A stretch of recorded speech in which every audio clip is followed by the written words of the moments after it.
চৌপাশে এতিয়া ৰঙালীৰ পাৰ ভঙা উচা ঢোল পেপা গগনাৰ মাতত মুখৰ অসমৰ আকাশ বতা সাত বিহুৰ পৰম্পৰা অব্যাহত থকাৰ সমান্তৰালকৈ বৃহস্পতিবাৰৰ পৰা আৰম্ভ হৈছে অসমৰ অন্যতম ভূমিপুত্ৰ দেউৰী জনগোষ্ঠীৰ বহাগ বিহু অৰ্থাৎ ইবাকু বিচু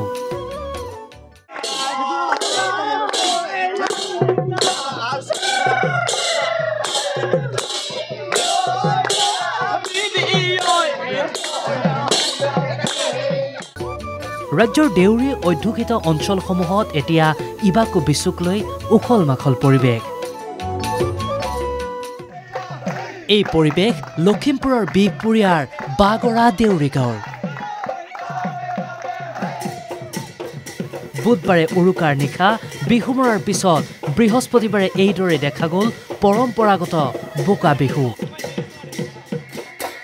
ডেকা গাভৰুসকলে ইজনে সিজনৰ গাত বোকা সানি পালন কৰিলে বোকা বিহু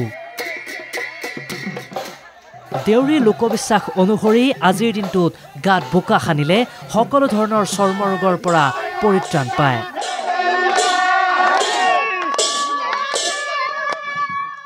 আমাৰ পৰম্পৰা এইটোৱে যে আমাৰ পূৰ্বৰ পৰা দেউৰীসকলে আমাৰ শদিয়াৰ পৰা দৰি কিনি যিবিলাক আমাৰ পূৰ্বৰ নিয়ম সেইখিনি আমাৰ কৰে আজি কালি আমি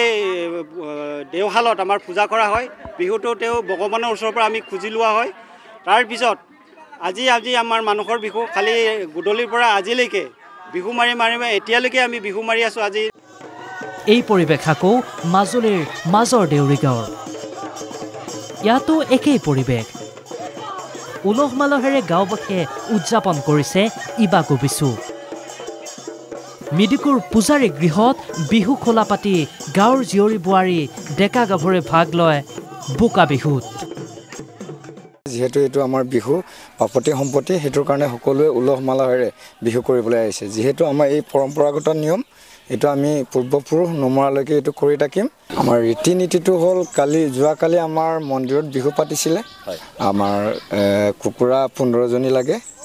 তাৰ পাছত আমাৰ বগা আপুং আছে দেউৰী এইটো সাজটো তাৰ লগত আমাৰ পূজাৰীসকলে গৈ মন্দিৰত বলি দিয়ে পূজা পাতল দি ধূপ ধূনা জ্বলাই মুঠৰ ওপৰত সকলোৰে মুখত ইবাকু বিচুৰ আনন্দ আৰু উলাহ নাৰায়ণপুৰৰ পৰা দেৱজিৎ দুৱাৰা আৰু মাজুলীৰ পৰা মিতু খাটনেৰ ৰিপৰ্ট NKTV+।